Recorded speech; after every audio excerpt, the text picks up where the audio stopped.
We built the AI revolution, and now companies are more profitable than ever.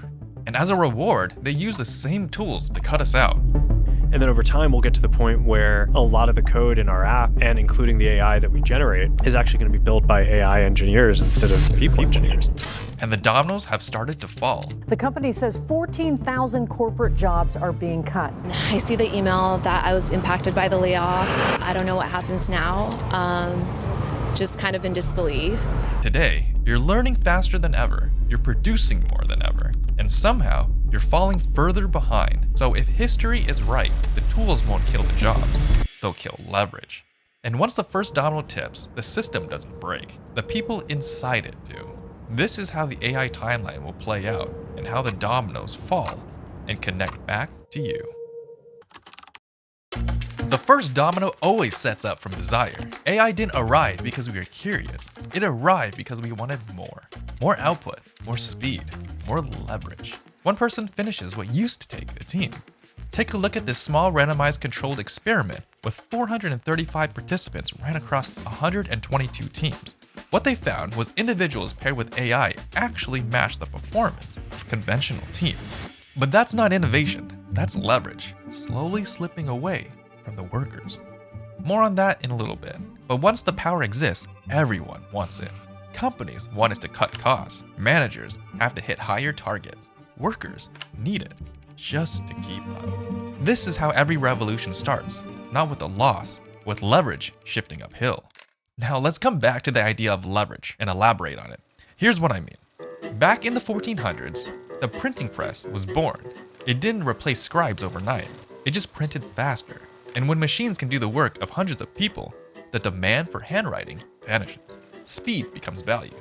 And even the best scribes start losing work. Not because they got worse, but because the system moved on. Same thing in the 1900s. Steam engines replaced physical labor. Machines could spin cloth, drill through rock, and power conveyor belts. It created trains and powered ships, moving goods farther and faster than horses ever could. And once factories adopted them, they realized they didn't need as many hands. And like today, it never looks dangerous at first. It looks like progress until the people doing the work lose the power to shape it. The power shift now shapes the next domino. Leverage starts to break. And once everybody wants the tool stops being optional. One worker can use AI and finish twice as fast. Now the team's target shifts. Another company cuts costs with automation, so the whole market has to adjust and compete. Duolingo is replacing contract workers with artificial intelligence. Oh, hey, how's your job going? I wonder, what your response is to some of the concerns that have been raised about how this impacts the humans. I gotta go. Now, you're no longer competing with your coworkers anymore. You're being measured against a system, and now showing up doesn't count like it used to. So what does this mean? Let's rewind the history tape again to the early 1900s. The machinist trade offers you opportunity for your life work. One worker with a steam-powered loom could outproduce 10 without one. Mechanized power looms used water power instead of human muscle power. And once factories saw the advantage, they didn't ask workers to keep up, they expected them to. In Lowell, Massachusetts, this was the model. Young women ran the textile mills, they lived in company-owned housing, and worked faster every month for less. Slow down, you're fine. Speak up, you're fired. It wasn't just there, it was every factory after. So too, steam-driven machines are symbolic of our power age. Because once business owners saw that it was possible, they stopped negotiating and leverage quietly disappeared. Today, AI is doing the same thing, just with office jobs instead of factory floors. One analyst and one model now replaces a team. Wells Fargo CEO states, "We're getting a lot more done," and also says, "There are other places out there where we're going to be able to look and figure out how are we able to do more with less people." Suddenly, what used to be a career starts to feel like a treadmill. This is the shift people feel but can't explain. It's not chaos, it's compression. Less time, less slack, and zero control. And when that pressure becomes the norm, the question isn't what happens to the jobs, it's what happens to the people doing them. Suddenly you realize the pace isn't yours anymore. Your life is degrading. A recent survey of 1,000 full-time workers found 89% said they'd experienced burnout over the past year. Deadlines tighten, turnarounds shrink, work arrives fast and expects to leave faster. Not because you ask for it, but because the system demands it. There's no conversation about it, no policy, just a quiet shift. This is what the norm looks like now. This is what brokerage leverage feels like. Not unemployment, exhaustion. Do you remember that quiet quitting movement back in 2023 as a response to the burnout? In the US, quiet quitting could also be a backlash to hustle culture. It is almost direct resistance and disruption of hustle culture. Well, today's script flipped, but the leverage hasn't. Job hugging to denote that they're staying put rather than moving on. I think for workers, that means more stress and less mobility. Now everyone's life degrades and they're stuck because the people doing the work lost the power to push back. This isn't the first time this has happened. During the first industrial revolution, machines didn't erase jobs overnight. They made work move faster than humans ever could. Days got longer because machines could run longer. No laws changed, no one asked. It just became the norm to give more of yourself and have little to show.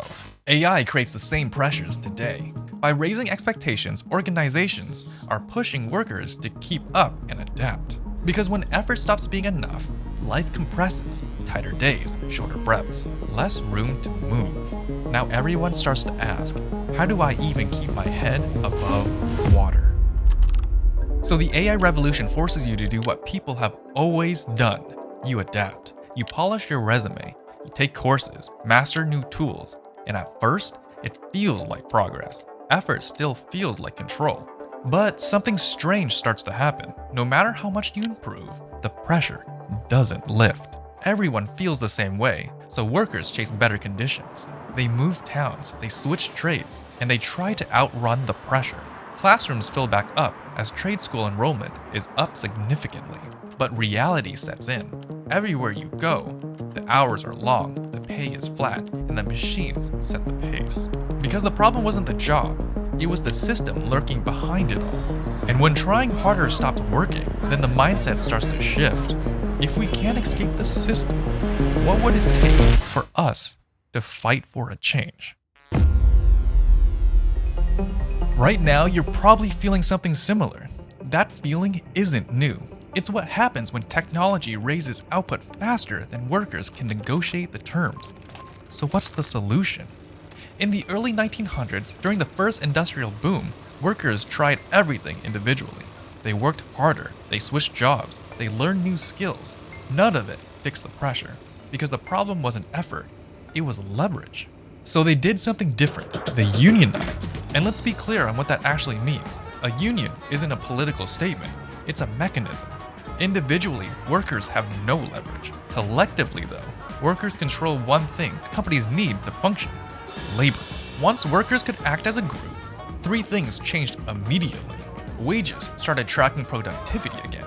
Hours stopped expanding endlessly.